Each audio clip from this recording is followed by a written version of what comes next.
Hello everyone, कैसे हैं आप सब। My name is Rahul Kumar और आप मुझे देख रहे हैं केमिस्ट्री द मैजिक चैनल पर।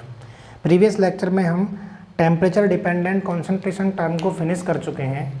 आज हम पढ़ने वाले हैं टेम्परेचर इंडिपेंडेंट कॉन्सेंट्रेशन टर्म्स, जिसमें से मोलैलिटी और मोल फ्रैक्शन बहुत इंपॉर्टेंट है। डायरेक्ट क्वेश्चन पूछे जाते हैं यहाँ से। तो चलिए सबसे पहले शुरू करते हैं मोलैलिटी।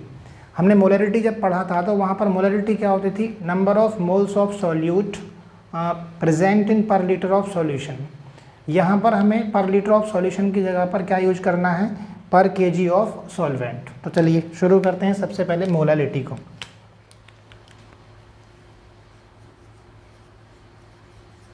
मोलैलिटी क्या होगी इसकी definition, number of moles of solute present in per kg of solvent। ठीक है, देखिए molality equal to number of moles of solute upon mass of solvent in KG, mass of solvent in KG. ठीक है, तो देखिए m equal to क्या होता था, W upon m nought multiply W kg। ठीक है, अगर हमें W जो है, if mass of solvent given in ग्राम में अगर ये दिया हुआ हो तो क्या करेंगे यहाँ पर, m equal to W upon m nought, यहाँ पर कैपिटल W ग्राम, तो यहाँ पर ऊपर 1000 से मल्टीप्लाई कर देंगे 1000, और यही क्या है मोलैलिटी का फॉर्मूला है। इसको स्मॉल m से रिप्रेजेंट करते हैं, यहाँ पर भी स्मॉल m ये। ठीक है, देखिए मोलैरिटी का जब हमने फॉर्मूला पढ़ा था, मोलैरिटी में क्या था, मोलैरिटी था W अपॉन m गुणा VL, ये था। और अभी मोलैलिटी क्या है, m equal to W upon m nought, ये भी m नोट। ठीक है, तो अगर इनमें रिलेशन निकालना चाहें तो क्या होगा, m upon m equal to W upon m nought into VL upon क्या है, देखो मोलैलिटी में W अपॉन m नोट, और यहाँ पर मल्टीप्लाई में है कैपिटल W इन kg। ये W से W कैंसिल, m नोट से m नोट कैंसिल हो जाएगा। ठीक है, इसको यहाँ पे थोड़ा ऊपर लिख देता हूँ मैं, दिख नहीं रहा होगा ये, कैपिटल W kg। ठीक है, तो W kg कहाँ पहुँच जाएगा, ऊपर इस तरफ लिखता हूँ, देखो m upon m equal to W kg upon VL। अगर यहाँ से हम देखो रिलेशन निकालना चाहें तो m बराबर क्या हो जाएगा, W kg multiply m upon VL। ये मोलैरिटी और मोलैलिटी के बीच रिलेशन है। यहाँ पर देखो इस फॉर्मूले की बात करें अगर हम, तो यहाँ पर W क्या है, मास ऑफ सॉल्यूट है, m note molar mass of solute, molar mass of solute, W kg mass of solvent in kg। ठीक है, तो ये था मोलैलिटी। मोलैलिटी में क्या था, number of moles of solute present in per KG of solvent. 1 kilogram solvent में solute के नंबर ऑफ मोल्स को कहते हैं मोलैलिटी। तो मोलैलिटी इक्वल टू क्या हो जाएगा, number of moles of solute upon mass of solvent in KG. Formula इसका ये है, m equal to small m से रिप्रेजेंट करते हैं इसको, W upon m nought multiply W kg। अगर kg में दिया है तो ये वाला फॉर्मूला, और अगर हमें ग्राम में दे रखी है सॉल्वेंट का मास, ग्राम में दिया हुआ है तो यहाँ पर क्या करेंगे 1000 से मल्टीप्लाई कर देंगे। ठीक है, ये है मोलैलिटी और मोलैरिटी में रिलेशन। मोलैलिटी और मोलैरिटी में अगर रिलेशन है हम तो इसको इस फॉर्मूले से हम निकाल सकते हैं M equal to W/kg multiply M मतलब मोलैलिटी और ये वॉल्यूम इन लीटर। ठीक है, volume of solution in litre. तो चलिए इसको नोट कर लीजिए, अभी इस पर हम न्यूमेरिकल करने वाले हैं, तब तक इसे नोट कीजिए। इसके बाद हमें पढ़ना है मोल फ्रैक्शन। मोल फ्रैक्शन क्या होता है, देखिए मोल फ्रैक्शन को पढ़ेंगे आप। मोल फ्रैक्शन, हमारे पास अगर कोई भी सॉल्यूशन है तो उसमें क्या होगा, एक सॉल्यूट होगा एक सॉल्वेंट होगा। अगर बाइनरी सॉल्यूशन की बात की जाए तो अगर हमारे पास एक कंटेनर है, इस कंटेनर में एक सॉल्यूशन है, तो इसमें क्या होगा, एक सॉल्वेंट होगा। मान लीजिए वो सॉल्वेंट क्या है, A, और एक सॉल्यूट होगा और वो सॉल्यूट है B। इसके जो नंबर ऑफ मोल्स होंगे वो क्या होंगे, Na, और इसके नंबर ऑफ मोल्स क्या होंगे, Nb। तो देखिए अगर हमें मोल फ्रैक्शन किसी का भी कैलकुलेट करना है, सॉल्वेंट का या सॉल्यूट का, तो कैसे निकालते हैं, जिस भी कंपोनेंट्स का हमें निकालना होता है उसका number of moles upon total number of moles, इसी रेशियो को मोल फ्रैक्शन कहते हैं। तो चलिए सबसे पहले लिखते हैं इसकी डेफिनेशन।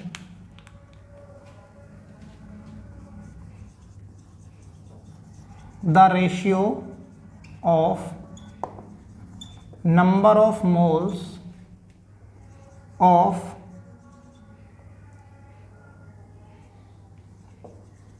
one component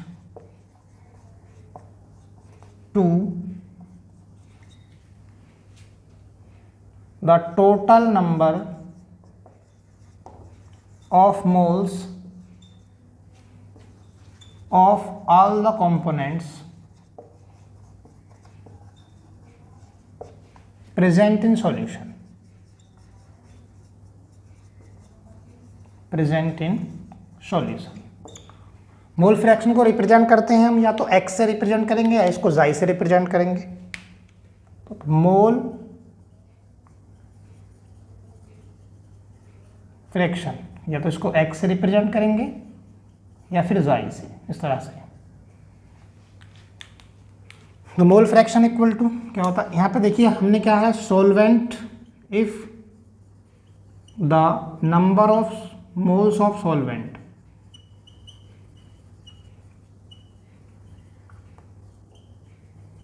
Na, जो सॉल्वेंट है हमने वो क्या है, वो A टाइप का सॉल्वेंट है, तो उसके नंबर ऑफ मोल्स कितने होंगे, Na, हमने Na लिया है। और यहाँ पर सॉल्यूट जो है, the number of moles of solute, moles of solute is equal to Nb। ठीक है, तो यहाँ पर मोल फ्रैक्शन अगर हमें सॉल्यूट का निकालना हो, मोल फ्रैक्शन ऑफ सॉल्यूट या सॉल्वेंट किसी का भी निकाल लीजिए पहले, तो क्या होगा, xi A, या इसको xa से भी रिप्रेजेंट कर सकते हैं।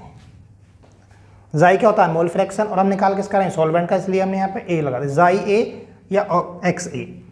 तो यहाँ क्या होगा, number of moles of A मतलब नंबर ऑफ मोल्स ऑफ क्या, solvent upon total number of moles. Total number of moles क्या है, Na प्लस Nb, मतलब कि number of moles of solute plus number of moles of solvent. तो ये इस तरह से निकाल लेंगे हम यहाँ पर, xi A equal to Na upon Na plus Nb। तो देखिए अगर हमें निकालना है mole fraction, mole fraction of solute, तो वो क्या होगा, xi B और xb equal to number of moles of solute upon total number of moles Nb plus Na, ये हो जाएगा। ठीक है, अब देखिए पूरे जो सॉल्यूशन का मोल फ्रैक्शन होता है वो कितना होता है, सॉल्यूशन का मोल फ्रैक्शन होता है 1। मोल फ्रैक्शन ऑफ सॉल्यूशन जो होगा वो हमेशा 1 होता है, मतलब xi A plus xi B equal to जो होगा वो 1 होगा, 1 से ज़्यादा नहीं होता। जैसे देखिए xi A, देखो यहाँ इधर लिख देता हूँ मैं, यहाँ पर xi A की वैल्यू क्या है, xi A plus xi B equal to 1 है, तो xi A की वैल्यू रख दीजिए यहाँ पर। जाइए की वैल्यू क्या होगी, Na upon Na plus Nb plus जाई भी क्या है, Nb upon Nb plus Na। तो यहाँ पर देखिए मोल, यहाँ पर क्या होगा, एलसीएम ले लेंगे हम यहाँ से Na प्लस Nb, ऊपर क्या बचेगा Na और Nb, ये कैंसिल हो जाएगा 1 के बराबर। तो इसलिए जाई ए प्लस जाई बी जो होता है वो क्या था, जाई ए प्लस जाई बी इक्वल टू 1। अगर हमें किसी एक का मोल फ्रैक्शन पता है और दूसरे का हमें कैलकुलेट करना है तो क्या करेंगे उसको, फॉर एग्जांपल अगर हमें जाई ए का पता है तो क्या है 1 माइनस जाई बी, मतलब अगर हमें जाई बी का पता है तो जाई ए का निकालने के लिए क्या करेंगे 1 माइनस जाई बी। ऐसे ही अगर हमें जाई बी का निकालना है तो 1 माइनस जाई ए। और ये दोनों बहुत इंपॉर्टेंट है, आगे राउल्ट्स लॉ में यूज होने वाले हैं। तो इस तरह से निकालते हैं मोल फ्रैक्शन को। एक बार फिर से बता देता हूँ। देखिए मोल फ्रैक्शन क्या होता है, अगर हमारे पास कोई सॉल्यूशन है, उस सॉल्यूशन के अंदर सॉल्यूट और सॉल्वेंट होंगे, उनमें से हमें किसी का भी मोल फ्रैक्शन निकालना है, तो जिसका भी हम मोल फ्रैक्शन निकालते हैं उसके मोलों की संख्या बटे टोटल नंबर ऑफ मोल्स, बस इसी रेशो को कहते हैं मोल फ्रैक्शन। देखिए डेफिनेशन है the ratio of number of moles of one component, जिसका हम निकाल रहे हैं, to the ratio to the total number of moles of all the components present in solution, मतलब जो सॉल्यूशन में प्रेजेंट है जितने भी उन सबका टोटल नंबर ऑफ मोल्स। तो मोल फ्रैक्शन को हम या तो जाई से रिप्रेजेंट करते हैं या फिर एक्स से रिप्रेजेंट करते हैं। हमने यहाँ पर एक सॉल्यूशन दिया है, उसमें एक ए टाइप का सॉल्वेंट है, तो उसके नंबर ऑफ मोल्स क्या हो जाएगा Na, और यहाँ पर हमने जो सॉल्यूट लिया है वो क्या है बी है, तो उसका नंबर ऑफ मोल्स होगा बी। तो अगर हमें मोल फ्रैक्शन ऑफ सॉल्वेंट निकालना है, मतलब जाई ए की वैल्यू निकालनी है, तो क्या होगा chi A equal to Na upon Na plus Nb। ठीक है, मोल फ्रैक्शन ऑफ सॉल्यूट निकालेंगे जाई बी, तो क्या Nb upon Na plus Nb। मोल जो पूरा सॉल्यूशन होता है उस सॉल्यूशन का मोल फ्रैक्शन कितना होता है 1, मतलब कि जाई ए प्लस जाई बी इक्वल टू कितना होता है 1। कैसे, जाई ए की वैल्यू देखो रख दो यहाँ पर Na upon Na plus Nb, और जाई बी की Nb upon Na plus Nb। यहाँ से दोनों में क्या है सेम है, तो एलसीएम क्या आ जाएगा Na प्लस Nb, ऊपर Na प्लस Nb बचेगा, कैंसिल हो जाएगा, ये 1 आ जाएगा। तो जाई ए प्लस जाई बी इक्वल टू क्या हो गया 1। अगर हमें किसी एक का मोल फ्रैक्शन पता है तो दूसरे का निकालने के लिए क्या करेंगे, माइनस कर देते हैं 1 में से। फॉर एग्जाम्पल अगर हमें जाई ए का निकालना और जाई बी का हमें पता है तो जाई ए इक्वल टू क्या होगा 1 माइनस जाई बी। अगर हमें जाई बी का निकालना और जाई ए का पता है तो क्या होगा जाई बी इक्वल टू 1 माइनस जाई ए। ठीक है, सबको समझ में आ गया, चलिए नोट कर लीजिए इसे। चलिए एक न्यूमेरिकल क्वेश्चन करके देखते हैं इस पर। Calculate the molality, molality calculate करनी है of A solution of 2.5 gram of ethanoic acid in 75 gram of benzoic acid. 2.5 gram ethanoic acid को 75 ग्राम ऑफ बेंजोइक एसिड में डिसॉल्व किया गया है, तो इस सॉल्यूशन की जो मोलैलिटी है वो हमें निकालनी है। तो चलिए करते हैं सॉल्व इसको। सबसे पहले क्या हमें दिया हुआ क्या क्या है, 2.5 ग्राम ऑफ इथेनॉइक एसिड, मतलब कि मास ऑफ सॉल्यूट हमें दिया हुआ है, मास ऑफ सॉल्यूट W 2.5 ग्राम। देखिए एक तो क्या है यहाँ पर 2.5 जो है वो 75 ग्राम से कम है, क्वांटिटी इसकी कम है, तो ये क्या होगा सॉल्यूट होगा, ये बता चुके हैं पहले ही। 75 ग्राम ऑफ बेंजोइक एसिड, ये क्या है mass of solvent, mass of solvent को हम W से रिप्रेजेंट करते थे कैपिटल से, कितना है 75 ग्राम।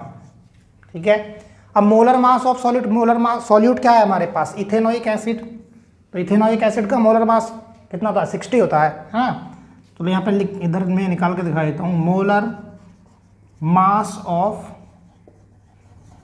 सॉल्यूट MO से इसको रिप्रेजेंट कर रहे थे, कितना होता है 60। देखिए फॉर्मूला होता है CH3COOH इथेनॉइक एसिड का, कार्बन कितने यहाँ पे 2, तो 2 × 12 प्लस हाइड्रोजन कितने 3 और 1 4, तो 1 × 4 प्लस ऑक्सीजन कितने 2, तो 2 × 16 कितना हो गया 24 और 4 28 और ये हो गया 32, टोटल कितना हो गया 60 हो गया। तो इसका जो मोलर मास है वो कितना है 60। मोलर मास सबको निकालने आने चाहिए। मोलैलिटी हमें कैलकुलेट करनी है, तो मोलैलिटी का फॉर्मूला क्या होता है, देखो मोलैलिटी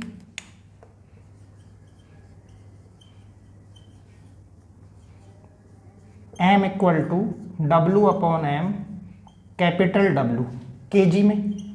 हमें यहाँ पर ग्राम में दिया हुआ है, तो अगर हमें इसको ग्राम में लें तो क्या करेंगे मल्टीप्लाई कर देंगे ऊपर 1000 से, तो ये फॉर्मूला हम यहाँ पर रख सकते हैं। तो देखिए W की वैल्यू क्या है 2.5 मल्टीप्लाई बाई 1000। एम क्या है हमारे पास, मोलर मास, मतलब इसको एम नोट या एम ओ से लिख सकते हैं। कितना है हमारे पास ये 60। कैपिटल डब्ल्यू कितना है 75। तो देखिए ये पॉइंट हटाएंगे, यहाँ पर एक जीरो बढ़ जाएगा, यहाँ पे कितने जीरो हैं, 2 जीरो से ऊपर वाले 2 जीरो कैंसिल हो गए। 25 3 जा 75, और ये ऊपर कितना है 10, वो नीचे हो जाएगा 6 3 जा 18। इसको अगर डिवाइड करेंगे तो कितना आएगा, पॉइंट लगाइए, कितना हो गया 100, 18 5 जा 90, फिर कितना यही आएगा 0.55, यही आता रहेगा।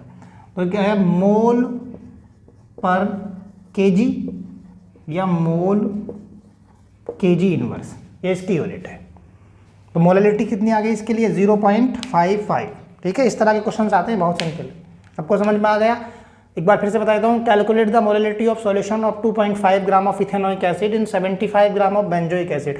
जो मास ऑफ सॉल्यूट है वो कितना है 2.5 ग्राम है। सॉल्यूट हमें दे रखा है इथेनॉइक एसिड, मतलब स्मॉल डब्ल्यू की वैल्यू क्या है यहाँ पे 2.5, कैपिटल डब्ल्यू यानी कि मास ऑफ सॉल्वेंट वो 75 ग्राम यहाँ पे दिया हुआ। मोलर मास किसका निकालेंगे, इथेनॉइक एसिड का कितना होता है 60, ये निकाल दिया यहाँ पर।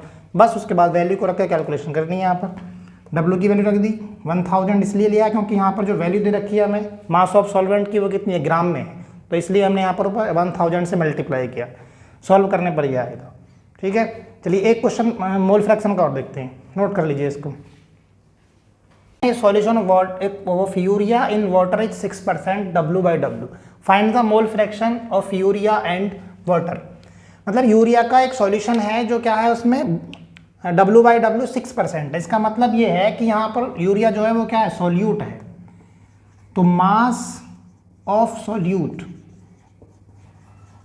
और क्या है हमारे पास, ये यूरिया, वो कितना है 6% दिया हुआ है। मतलब कि 100% का एक सॉल्यूशन है, उसमें क्या है 6% यूरिया है, 6% और 6 ग्राम।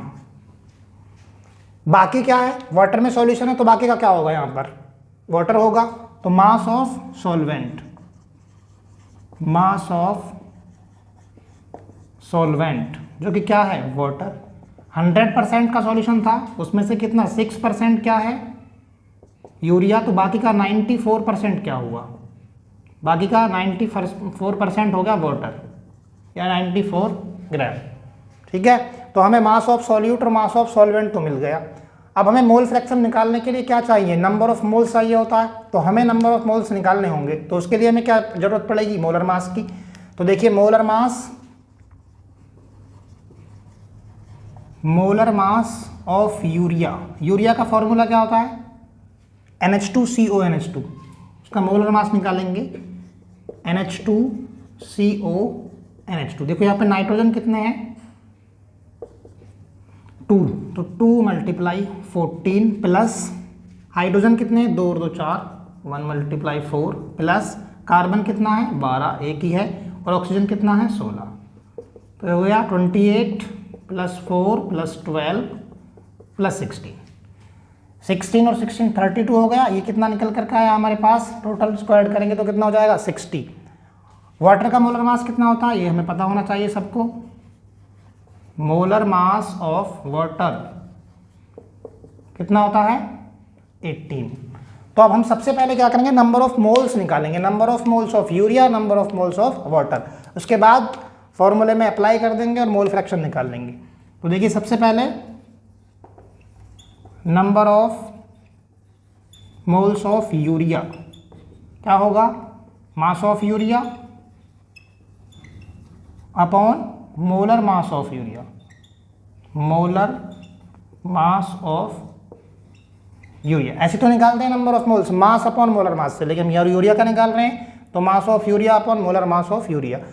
तो मास ऑफ यूरिया कितना दिया हुआ है हमें 6 ग्राम, और मोलर मास कितना होता है 60। कितना हो जाएगा 1/10, डिवाइड करेंगे तो कितना आएगा 0.1 मोल्स। 10 से 1 को डिवाइड करेंगे तो कितना आएगा 0. अब देखिए number of moles of water, तो वाटर के मोल्स कैसे निकालेंगे? मास ऑफ वाटर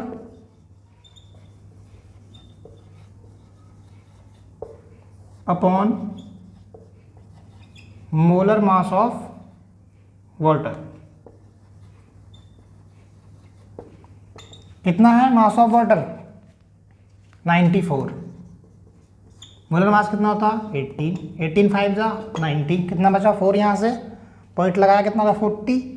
18 2 जा 36, हाँ तो 5.22 ये आएगा, 5.22 मोल्स। अब देखिए हमें मोल फ्रैक्शन कैलकुलेट करना है यहाँ पर इधर।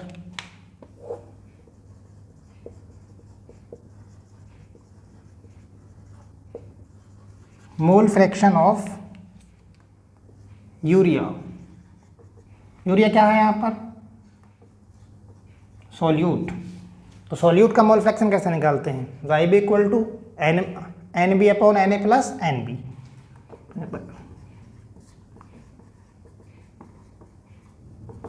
एन बी क्या था हमारे पास? सॉल्यूट होता था ना। सॉल्यूट क्या है? यूरिया। तो यूरिया के नंबर ऑफ मोल्स कितने हैं यहाँ पर? देखो 0.1 अपॉन 0.1 प्लस सॉल्वेंट क्या है? वाटर। वाटर के मोल्स कितने थे? 5.22 ऊपर होगा 0.1 और नीचे कितना जाएगा? 5.32।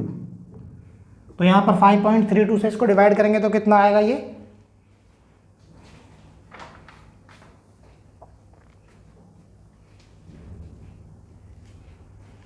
यहाँ पर 5.32 से इसको डिवाइड करेंगे तो ये कितना आएगा? 0.0188। 0.0188। हमारे पास यूरिया का मोल फ्रैक्शन है। अब किसका निकालना है हमें? उसके बाद दोनों का पूछा है ना, वाटर का। तो यहाँ पर मोल fraction of water, mole fraction of water क्या होता है? जाई ए। सॉल्वेंट का क्या होता है? जाई ए। और अगर हमने बताया था कि अगर हमें किसी एक का पता है तो दूसरे का निकालने के लिए क्या करते हैं? 1 में से उसको घटा देते हैं। तो 1 माइनस जाई बी की वैल्यू कितनी है? 0.0188। तो 1 माइनस 0.0188। ठीक है, जो भी आएगा इसको माइनस करने के बाद वही क्या होगा? मोल फ्रैक्शन ऑफ वाटर होगा। ठीक है, इसको माइनस करके लिख लेना, इसको नोट कर लीजिए। क्वेश्चन कर लेते हैं जिससे कि थोड़ा और क्लियरिटी आएगी। There is 34.2 gram of sugar present in 214.2 gram of sugar syrup. मतलब कि हमारे पास सॉल्यूशन का मास दिया हुआ है। शुगर सिरप क्या है? एक सॉल्यूशन है, शुगर सॉल्यूशन है। तो इसका मास मतलब मास ऑफ सॉल्यूशन हमें दिया हुआ है। Mass of solution is equal to 214.2 gram. इसमें कितनी शुगर है? 34.2 ग्राम शुगर है। मतलब मास ऑफ सॉल्यूट भी दिया हुआ है।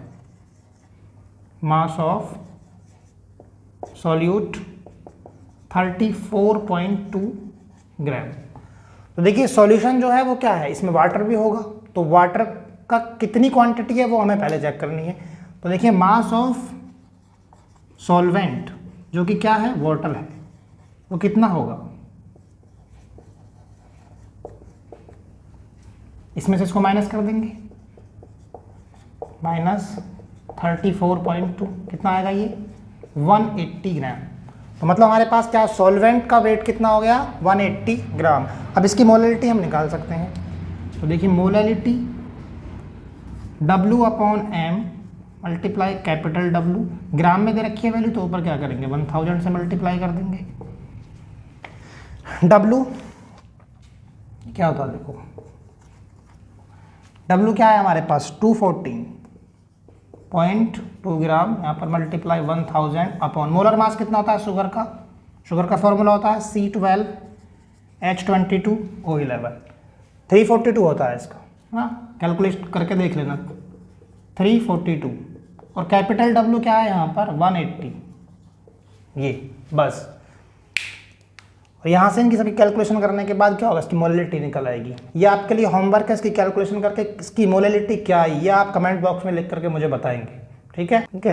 तो आज के इस वीडियो में बस इतना ही। वीडियो अगर आपको पसंद आया हो तो वीडियो को लाइक करें, शेयर करें और सब्सक्राइब करें। जितना भी यहाँ आपको पढ़ाया जाता है उसका रिवीजन करें, उस पर बेस्ड न्यूमेरिकल क्वेश्चन करने की कोशिश करें। अगर आप न्यूमेरिकल क्वेश्चन कर पा रहे हैं तो इसका मतलब ये है कि आपकी तैयारी जो है वो ठीक चल रही है। ठीक है, थैंक यू सो मच।